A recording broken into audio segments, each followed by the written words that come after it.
joint work with Moni.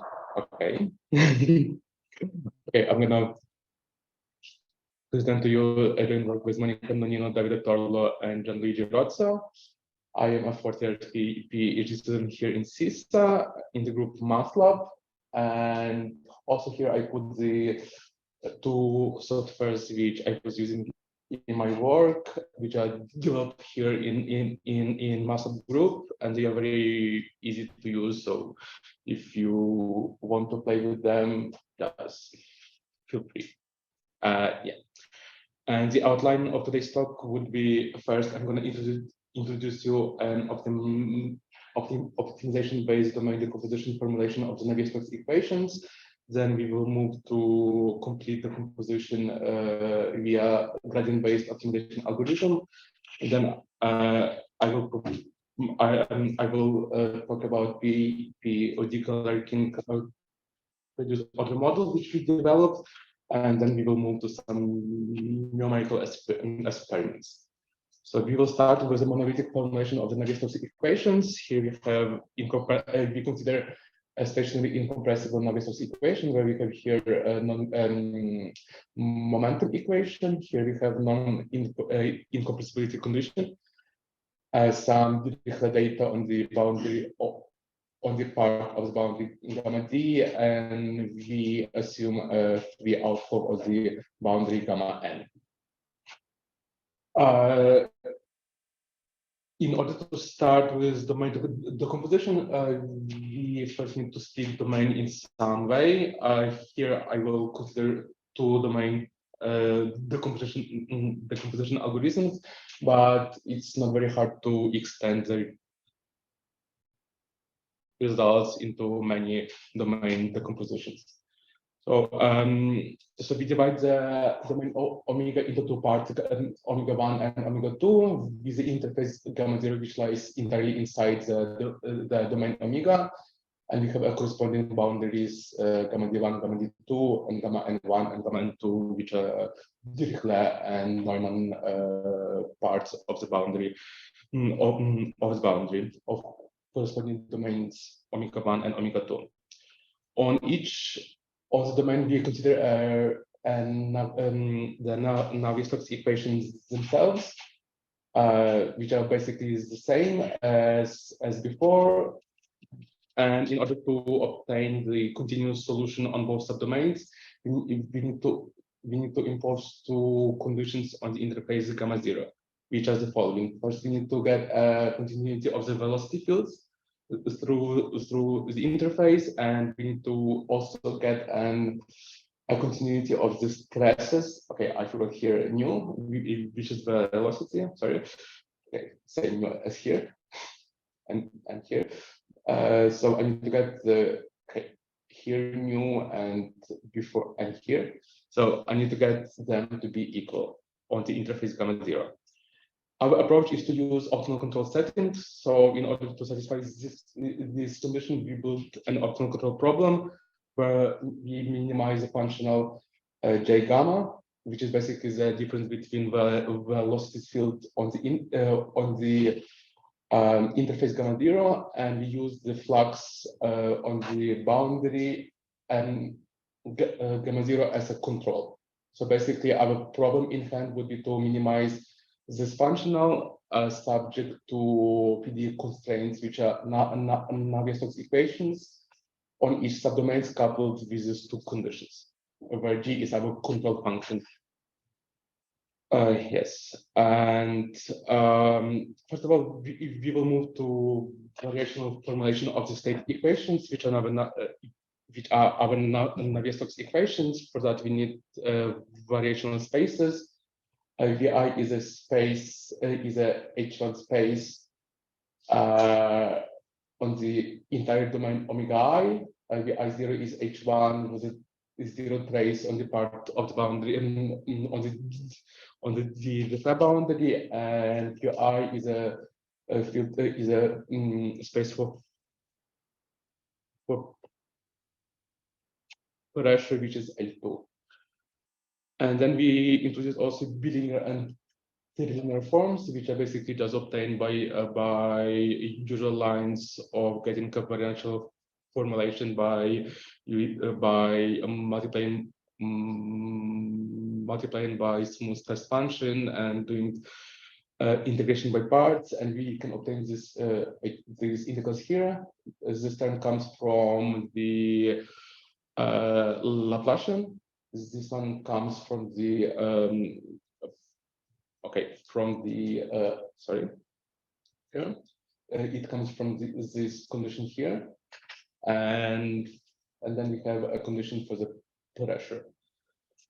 And our variational formulation reads as follows. So we have this equation which needs to be satisfied for each test function in our space, which accounts the zero condition, and we have the following term here, which is basically the Laplacian in variational form, advection term, the pressure.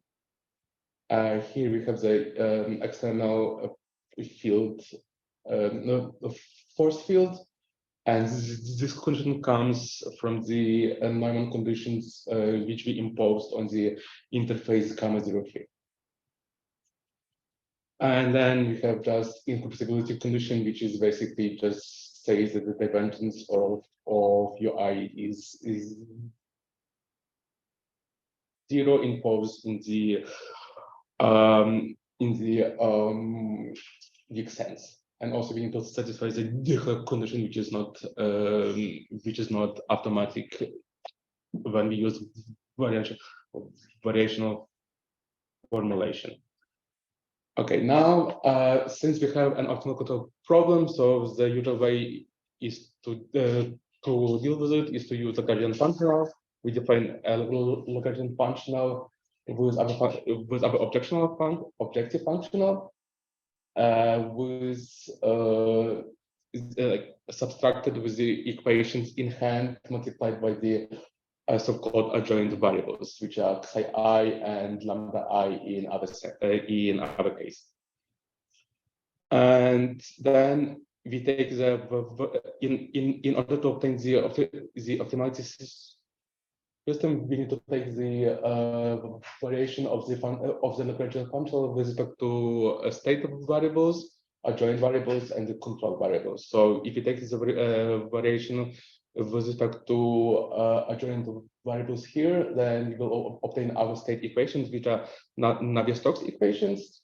If you take the variation with respect to the state variables, we will obtain adjoint equations, which are the following, which are in some sense just the derivative of the state equations in some sense. And then optimality condition is obtained by taking the variation of the Lagrange functional with respect to control, which in our case the terms comes from the objective functional here, and this term here. This term here. As we can see, all these equations are coupled because state equation is coupled with the optimality condition here through the flux at the interface gamma 0. Then adjoint equation are coupled with the state equation through the coefficients and the right-hand side, which comes from the from objective functional, and optimality condition are coupled with adjoint equations. So we have a fully coupled system of nine equations, I suppose. Well, yeah, yes. And then we can also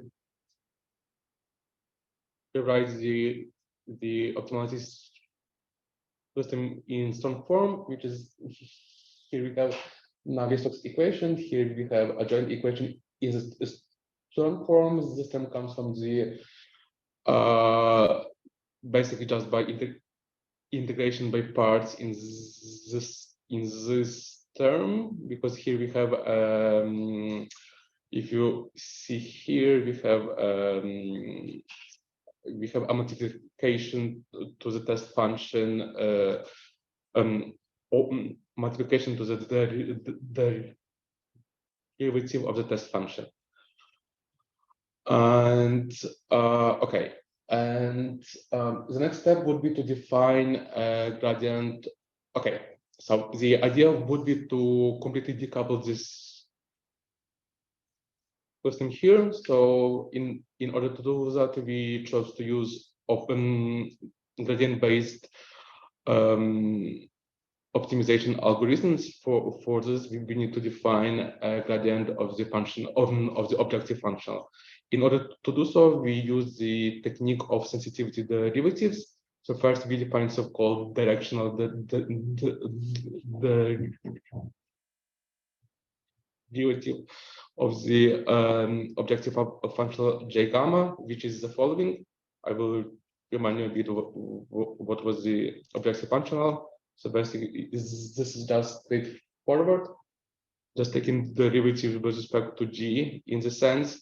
So we have a composite derivatives because we have u1 and u2 here, and they are multiplied by so-called sensitivity derivatives u1 tilde and u2 tilde, and it can be shown that we can derive equation in order to find u1 tilde and u2 tilde, which are basically in a way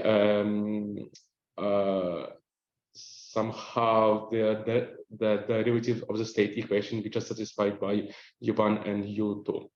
So these are our sensitivity equations here, where we have the dependence on both u1 u2, also yes, u1 u2 and u1 tilde and u2 tilde. And now the trick is to consider also a joint equation, and if you use the if we substitute as a test function vi and qi the adjoint variables ci and lambda I in the sensitivity equation, and instead of test function we put a sensitivity derivatives u1 tilde and p1 tilde, then we can subtract these two equations and obtain the following representation of this term here. In such a way, we can then substitute it here and obtain the expression of the gradient of the functional in the space L2 defined on gamma 0, which is the following. And having in hand this one, we can define an optimization algorithm. I will introduce you the simplest one, but then I will mention how to use it for more general one. So we will go with steepest descent, where we need to choose some initial approximation for G0 and some step alpha.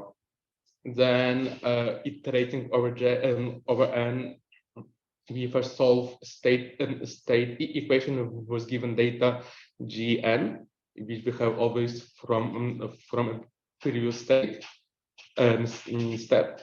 Then we solve a joint equation using the solutions to the state equation put in as coefficients here and here.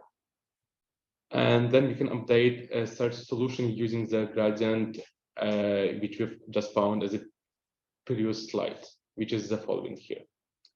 And then we iterate until some stopping condition is matched.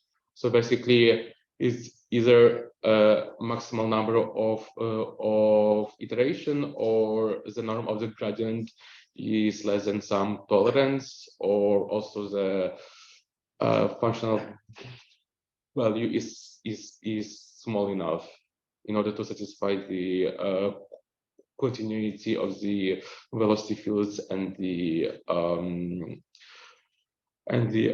fluxes on the interface gamma 0.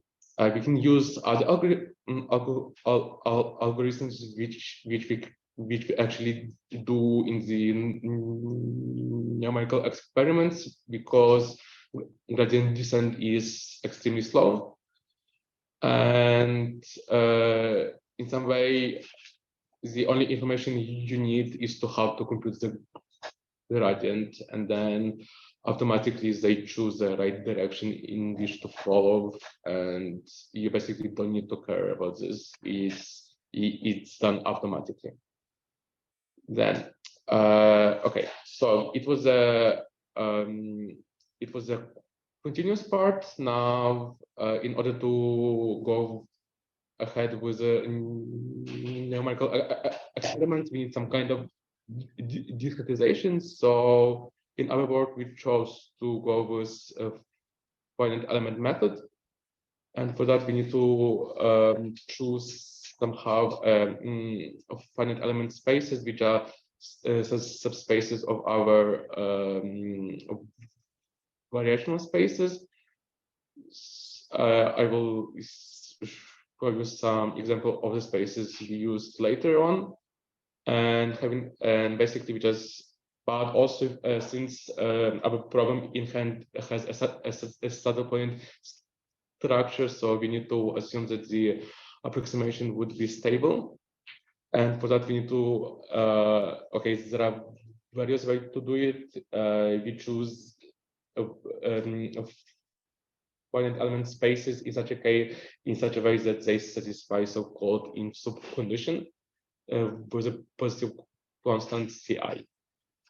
And other ways is to use some kind of stabilization techniques, which are more involved if you want to use, if you don't have access, or if you want to use some other spaces in order to discretize velocity and Prusak fields. Okay, so I won't give you the finite element equations because they are basically the same as in differential continuous form, and they are basically just substituted by finite element solutions which are given by projection onto spaces VIH and QIH. In finite element setting, we then a bit amend our discretized functional, which is now we're looking for, and we are looking to minimize the difference between finite element solutions U1H and U2H using the AJS as a control, and since the finite element equation has the exact same form as it was in the continuous form, we can use the same technique. Actually, it automatically follows the gradient of the discretized function can be given in this way. And now again, we can use optimization algorithms in order to solve this problem. And the nice feature now, which is feasible to solve because the optimization problem is finite dimensional, and the dimension of the optimization problem is the number of degrees of freedom at the interface, which is basically the dimension of the space XH. Now I move to the reduced order model. I think like many of you already heard something from previous AJS seminars. Also, Pierre Francesco did it a few weeks ago, I guess. So the idea behind reduced order model is to, okay, so we have a parameterized Navier-Stokes equation, which we, okay, sorry. So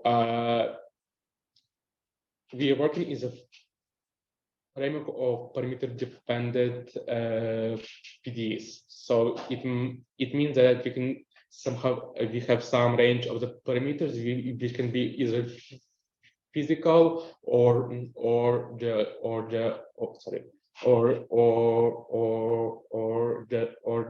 geometrical. 1 second, sorry, I'm a bit anxious. For example, in Navier-Stokes, we can consider as a parameter viscosity, which I was talking about, which enters the equations and the norm and boundary conditions. And the idea behind reduced order model is to having in hand some solutions for chosen parameters for chosen parameters is to try to construct a space of much lower dimensions than the finite element space in order to obtain a good approximation for any parameters which are in our range. So basically, we have it's some sort of interpolation where we can solve some equation in chosen points, and then we can expand the solutions in any parameters of our domain of interest. So we assume that our Navier-Stokes equations are parameter dependent, so we choose some number of parameters mu, and then we choose some sampling of the parameter space, and we solve the finite element optimization problem for each parameter in the sampling set, and we store them. And okay, I will make a small remark. As you could see, we also had an adjoint partial field lambda1 and lambda2, and we don't need to store the information for them because they are only used in order to impose the incompressibility constraint for the adjoint velocity fields. So they basically don't contain any physical information, and all these snapshots that would be stored in the adjoint velocity fields are just already divergence free. So we don't need to store the lambda1 and lambda2 since we don't need to impose the incompressibility conditions anymore. And having in hand, okay, another ingredient which we also need is, as I mentioned before, we have a saddle point structure of the point element equations.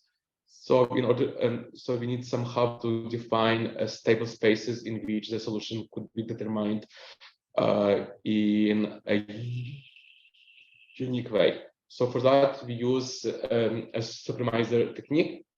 Supremizers are additional variables which are solutions to that equations, and they are defined in order to satisfy the new spaces which we're gonna define later would satisfy in subconditions in order to get a stable discretization. So having also for each snapshot which are in the pressure set, we solve the following conditions here. This form is basically our BI, which is the terms that makes the structure of the equations saddle point. And we also store each snapshot of the solution of these equations. Okay, then we perform a POD compression for each snapshot set.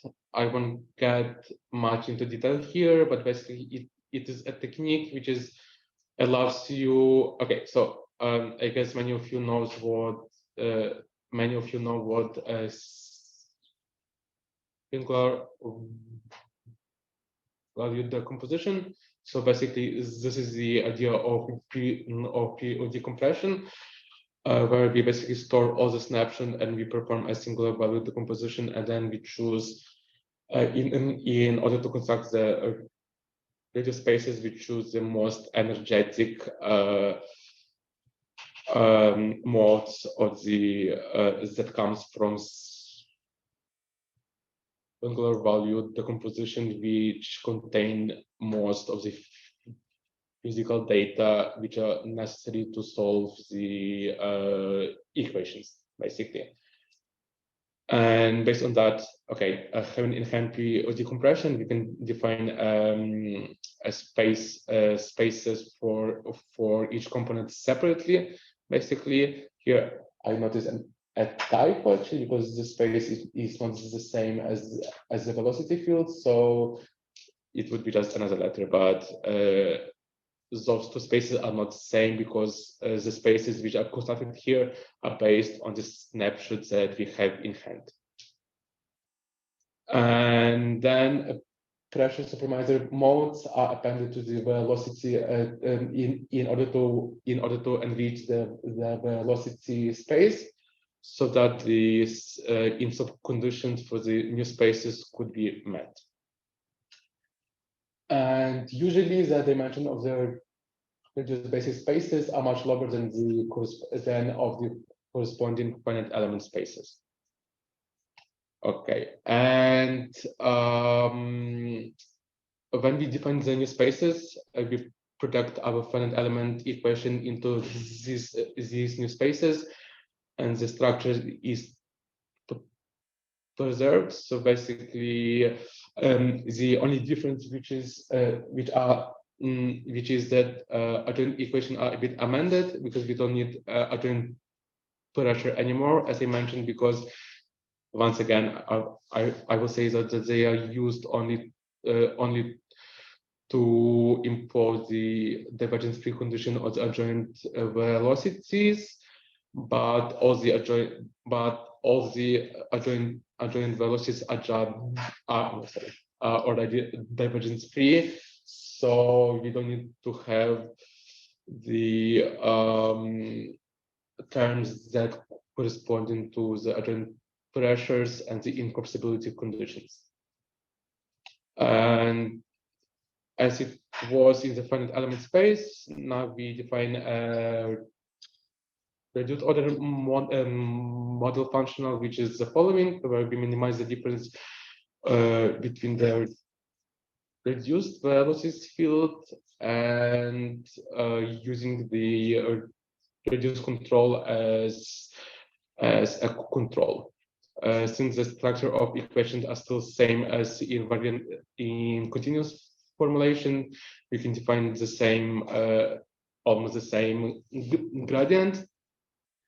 And now the optimization problem in this case is of much smaller dimension than one for finite element case, and the dimensions is equal to the number of reduced basis function which are chosen in order to find the control function, which is again the dimension of this space xn here. Okay, and now actually this is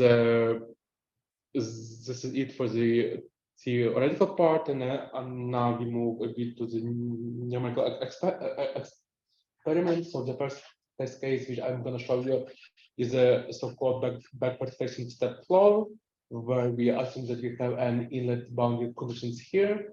We have the non-slip conditions on gamma walls, which are basically in our case we impose the velocity to be zero here, and then we have free outflow on the domain gamma out. On the inlet boundary condition, on the inlet part of the boundary, we impose a parabolic inlet profile, which is basically zero at the corners here, and it gradually increases towards the center, and then it dramatically decreases towards the other part of the boundary. In our case, it would be of this type. As the domain decomposition that we chose is to split the domain into two parts, gamma 1 and gamma 2, as you can see as a picture.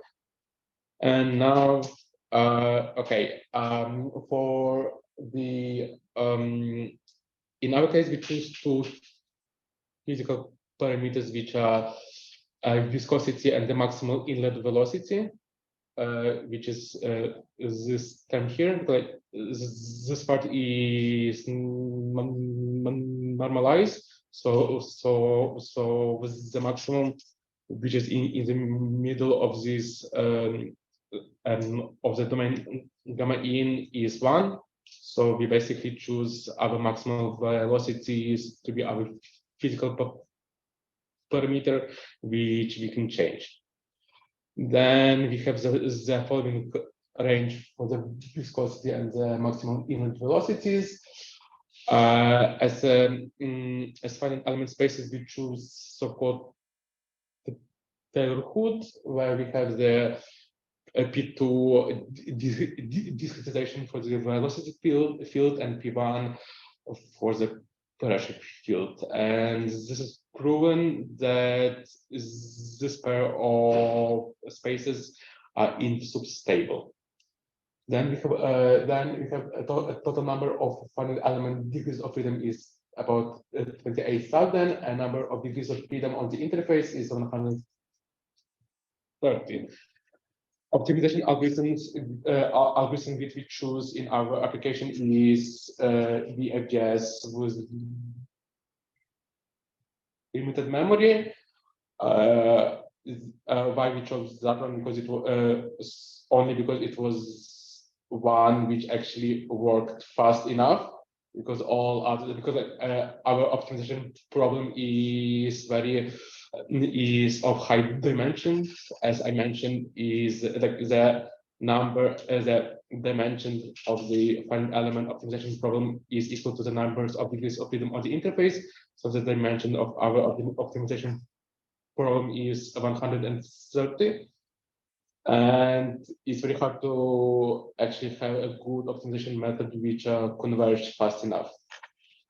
This one was given good results, and the stacking algorithms, the stacking conditions for the optimization that we chose basically is to obtain the maximal iterations, maximum number of iterations 40, or the tolerance for the norm of the gradient, which is 10 to the power of -5.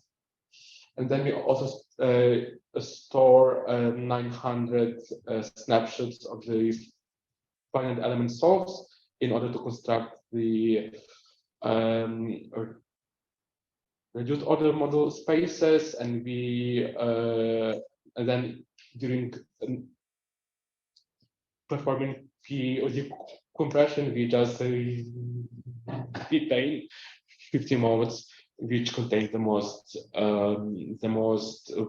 valuable physical information.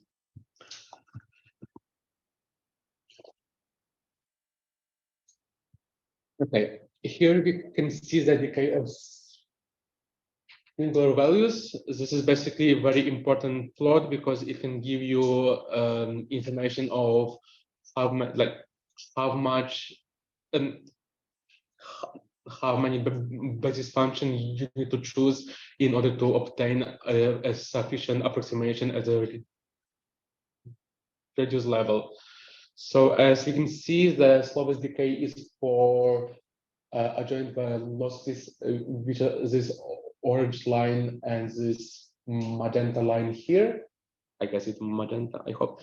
Anyway, so we would need more basis function in order to discretize, in order to better approximate the adjoint velocities.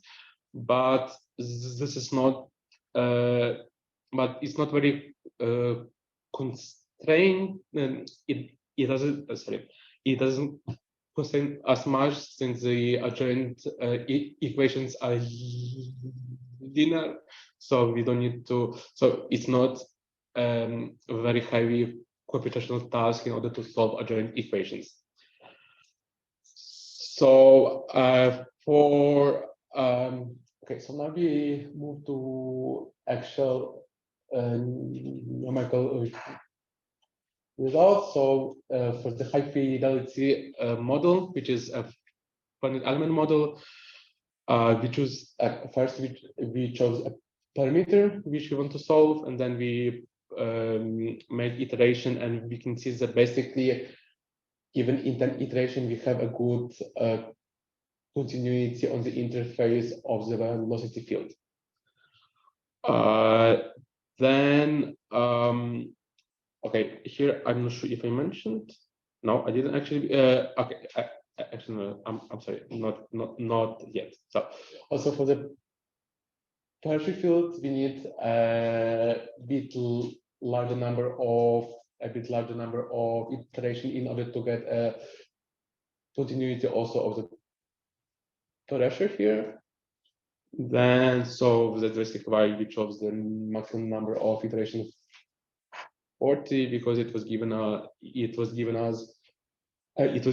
us a quite good continuity of the pressure field. Then here you can see some functional values, like half decay functional values, and the Gaussian norm with respect to the number of iteration.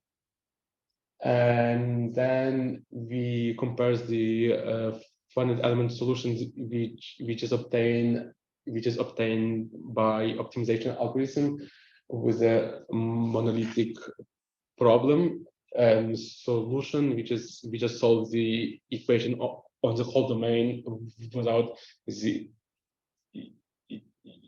interface. So we have we see that our approximation is quite good, that we have that we achieved actual relative error is less than 1%.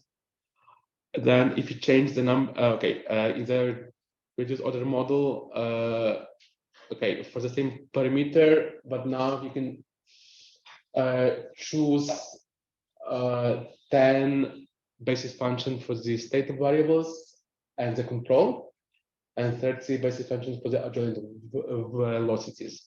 So what we actually got that, okay, first of all, that the dimension of the nonlinear Navier-Stokes equations in the ROM part is much lower, because we need to solve only 10 by 10 nonlinear system, which was of order 28,000 in the 28,000 in the case of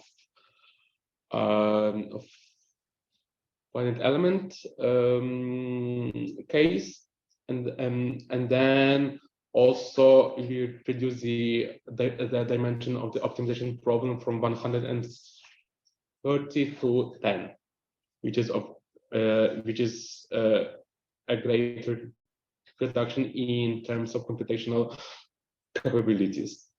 And then we can also see that we need much lower number of iterations in order to get a continuity of the velocity field. In this case, if you have a continuity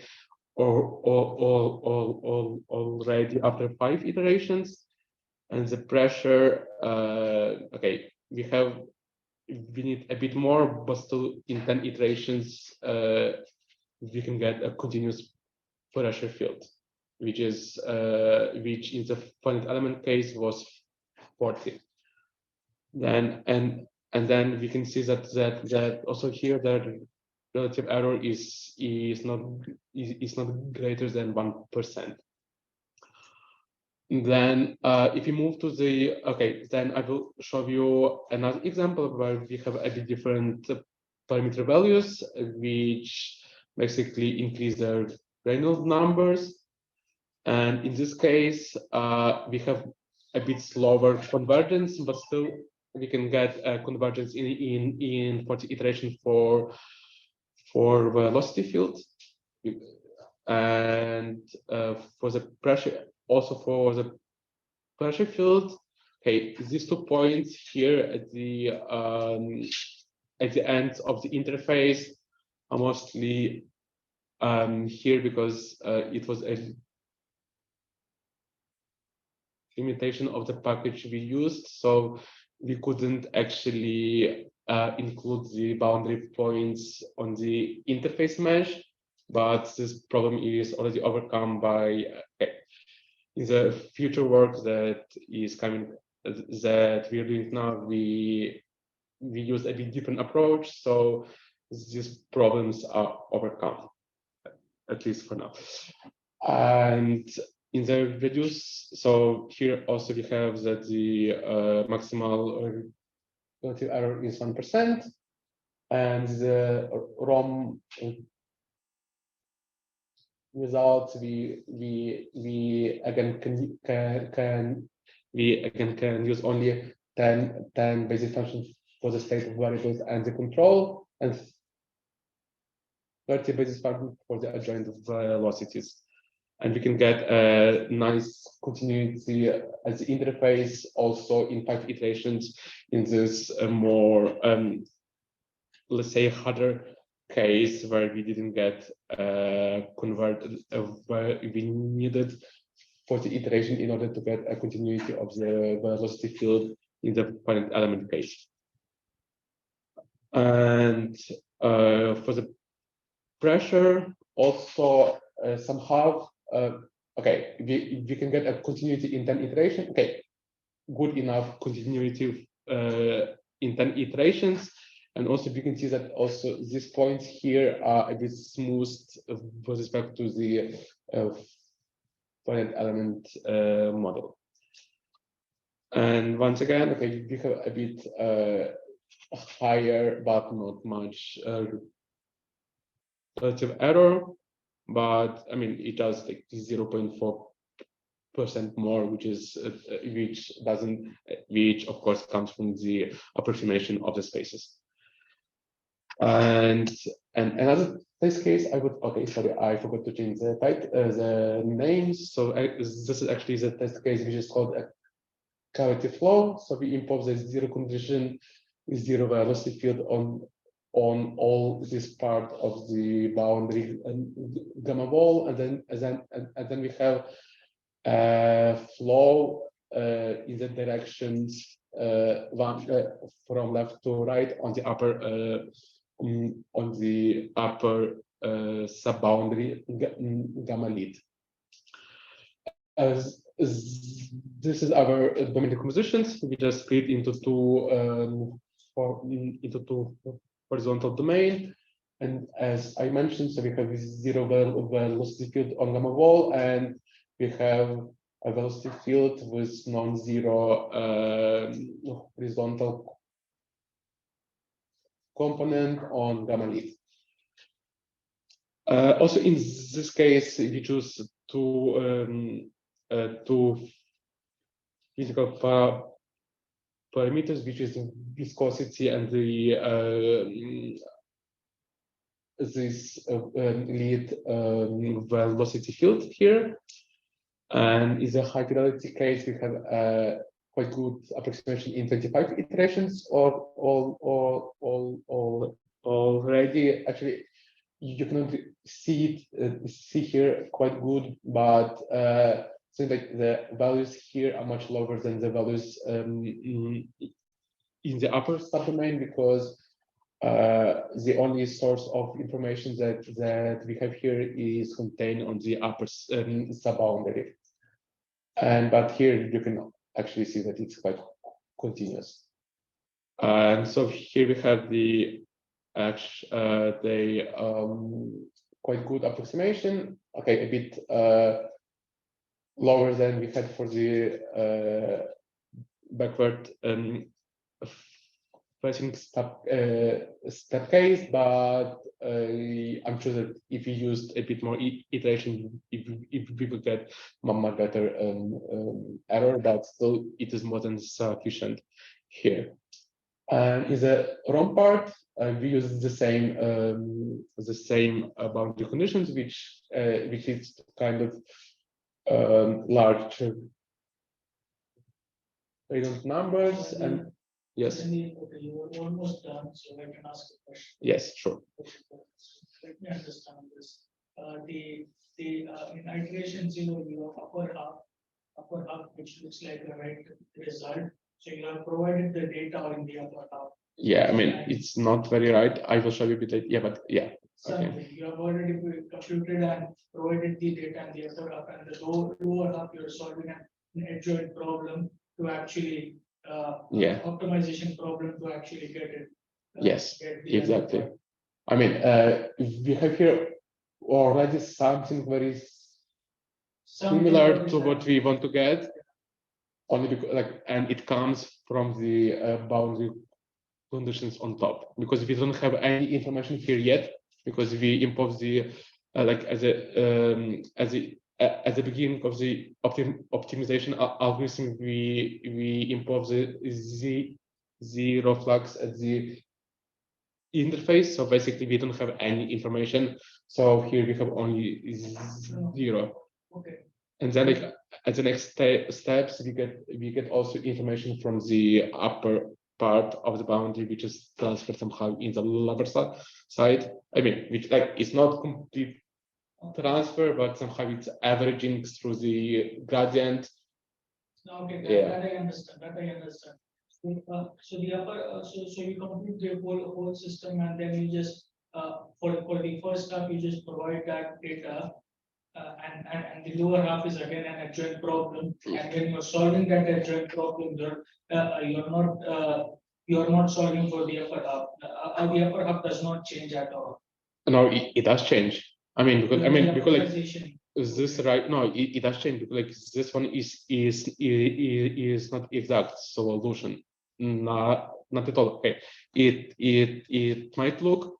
Actually, I can look for a picture because I made a few days ago another picture, so I can show you after the velocity, actual velocity field, and it's not the same, because we don't have a right interface condition here. Your upper half looks very close to the ground. Okay, I mean, okay, it looks in. I mean, okay, it looks close in terms of the in terms of the magnitude of the velocities, yes, but the direction on the interface is not right. It may not be right, but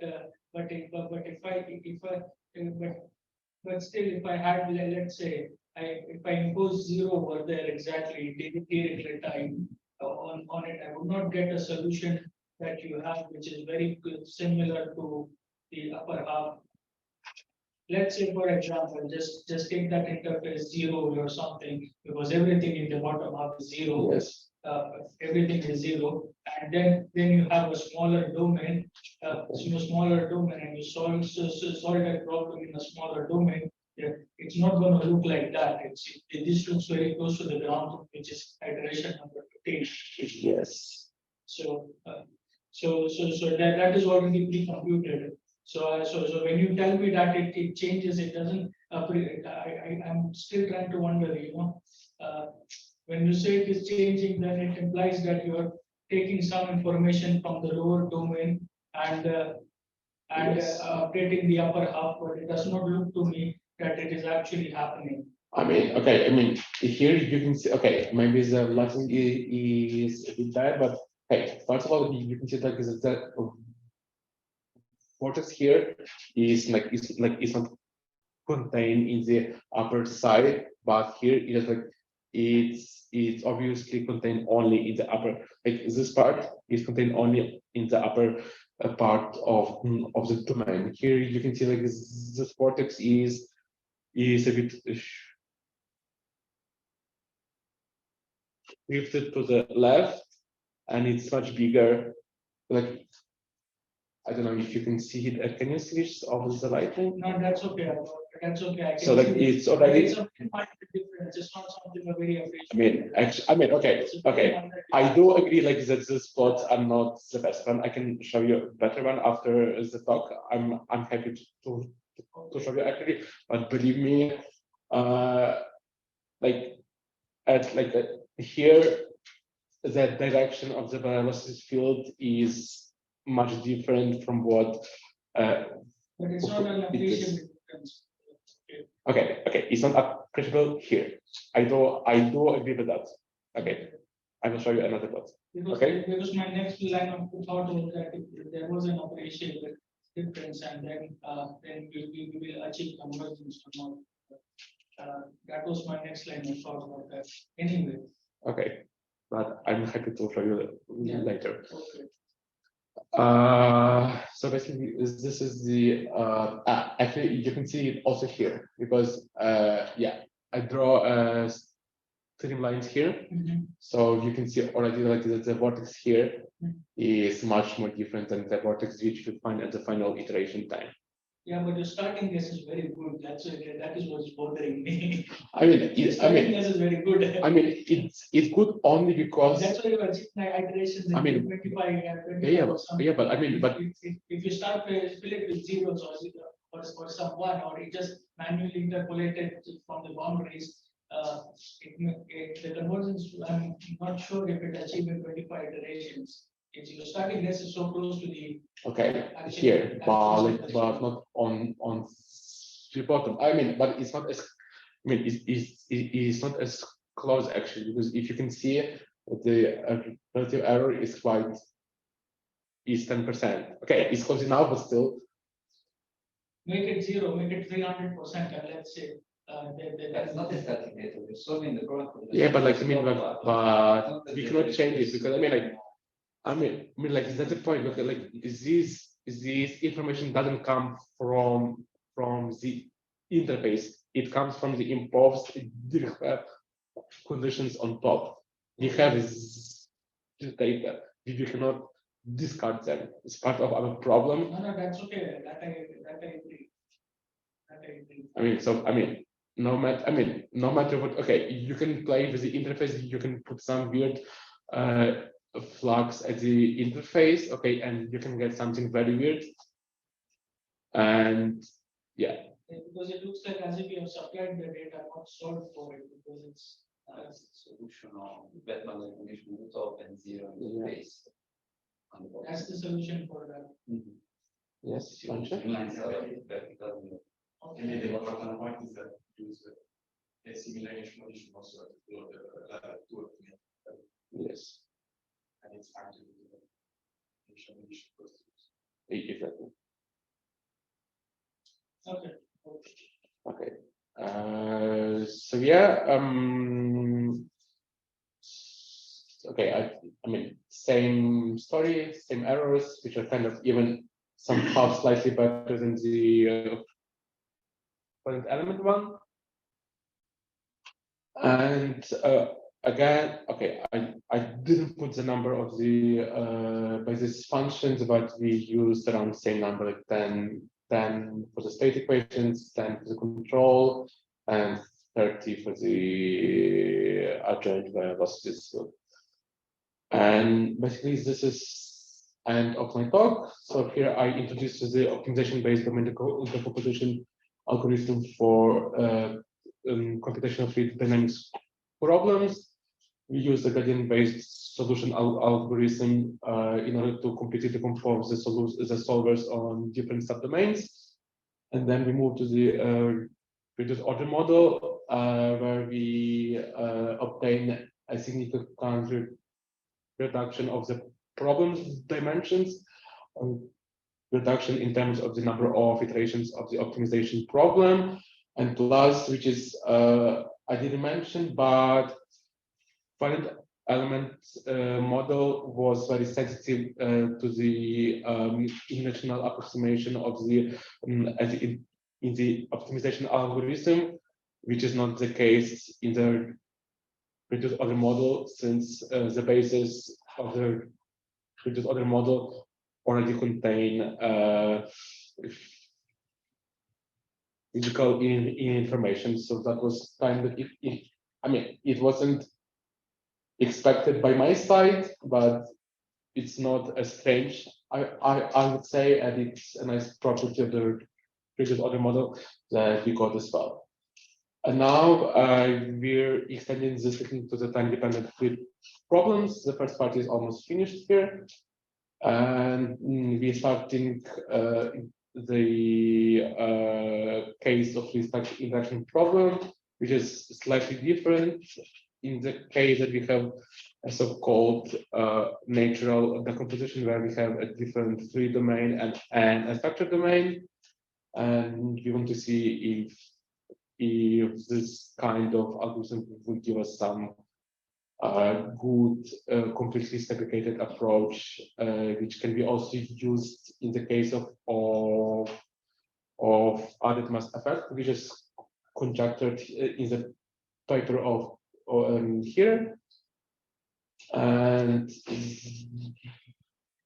this is it actually. This is the related literature. If you want to get a look at our paper, which was published, which is being published still, but we can look at the archive. Here, like is the paper that I mentioned, where they make a conjecture that the optimization-based domain decomposition algorithm can be can lead to the stable segregated approach also in the cases of added mass effect. And then this is basically just this theory of the reduced order modeling, and this is probably what we would give a look in the next part of our work after we finish with, hopefully after we finish final element free-factor induction problem, where we can somehow to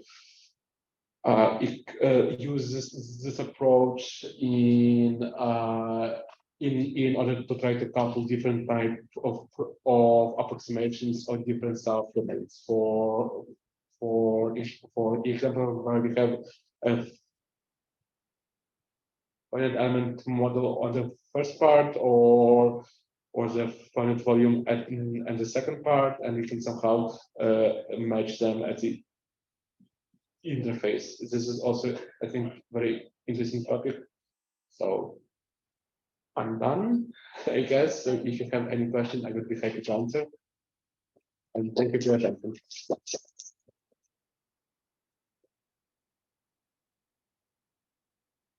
I think there is maybe time only for one. Like. Okay, it's much longer than I expected, actually. Yeah, but I mean, like, one question.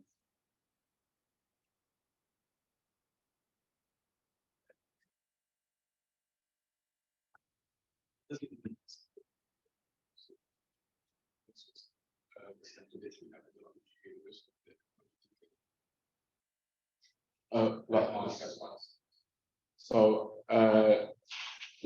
this one gives you a completely segregated approach, that's for sure. But like you can solve independently fluid model and a structure model, and the perks which stated as this paper, as I showed before, that like this kind of segregated model can be stable in cases of added mass effect, where all the other models kind of yeah, okay, but like it contains, but I mean, so the main difference is that it's a segregated approach. So basically you need much less computational effort in order to solve this. That's the main point. Like in the other more is the viewing as yeah, I mean, you can do it also without more. I mean, more is like it's not like, yeah, I mean, because I mean, yeah, exactly, yeah. So like you don't need to have more, you can use more, but like since I mean, yeah, that's it. You don't have to use more, but since I'm working in the method group, I have to use more. Are there any benchmarks to like how much computation as opposed to the usual with your technique and without your technique? Okay, so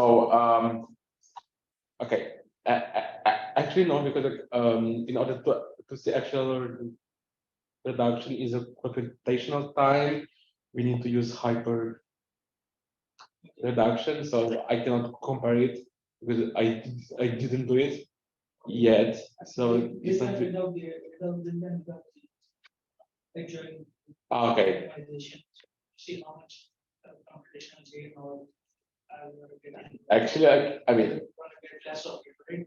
I mean, of course, like this one is okay because the problem in hand is very simple. So I mean, yeah. So it takes like a couple of seconds just to solve a monolithic solve, but it takes like a couple of minutes in order to get like a 40 iteration solves on each iteration. So this is much slower, but I assume that in much harder problems and with good parallelization techniques, you can get a good speed up when you use it. I hope so. Because I think it might be the other way around. Because rather than just solving for the equation, you have to solve an adjoint problem every time. So yeah, but actually this problem is very, I mean, it's linear. It's always linear, so it doesn't matter much. I mean, like it's very. It will add to the overall computation. Sorry. It will add to the overall computations. That's my worry. Yes. Anyway, whenever you do that benchmark study, I'll be happy to go forward with that. Okay, sure. Maybe I'm in touch with the numbers and then we can see. Yeah, sure. Just one closing philosophical question. There are many domain decomposition. I mean, we have been doing domain decomposition for a while. By some way or by maintaining the country. Yes. Why do you think this direction? Why did you follow this direction? What is the more addition that? I mean, why is this? Okay, I feel like the whole idea started with that paper. So we basically wanted to arrive at the point where we can apply this to Prusak interaction. Since like it was hard enough, so we started with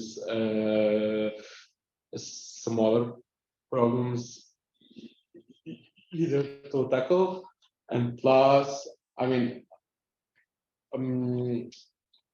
somehow it seems to be very intuitively correct in order to in order to get continuity in such a way.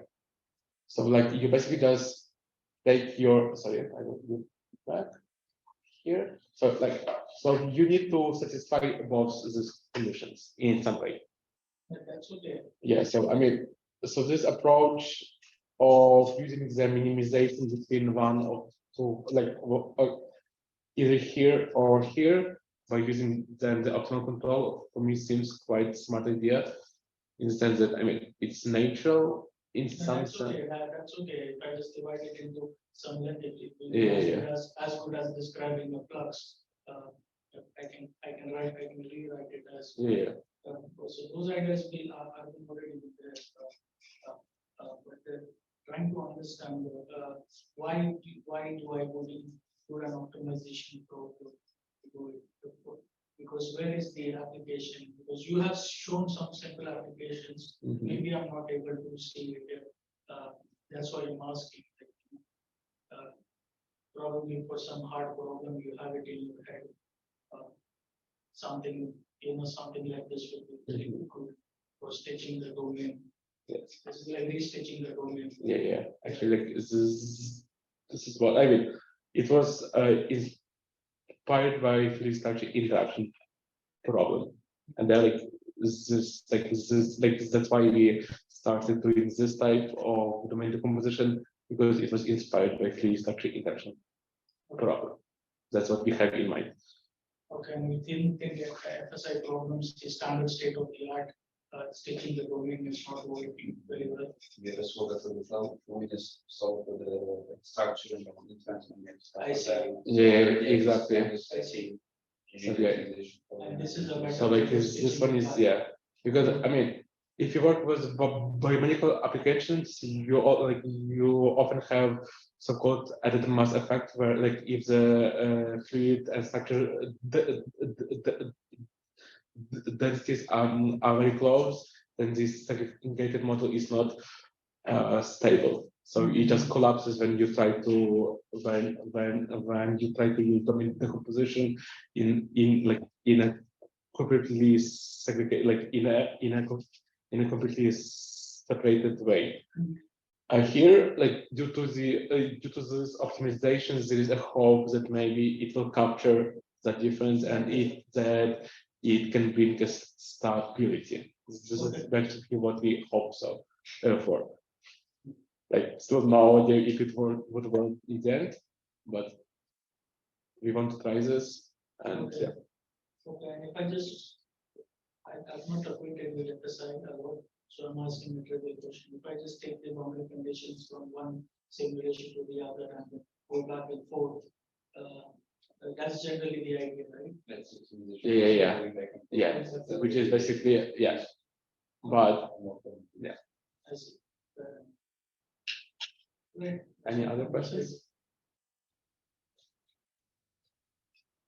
You can send one again.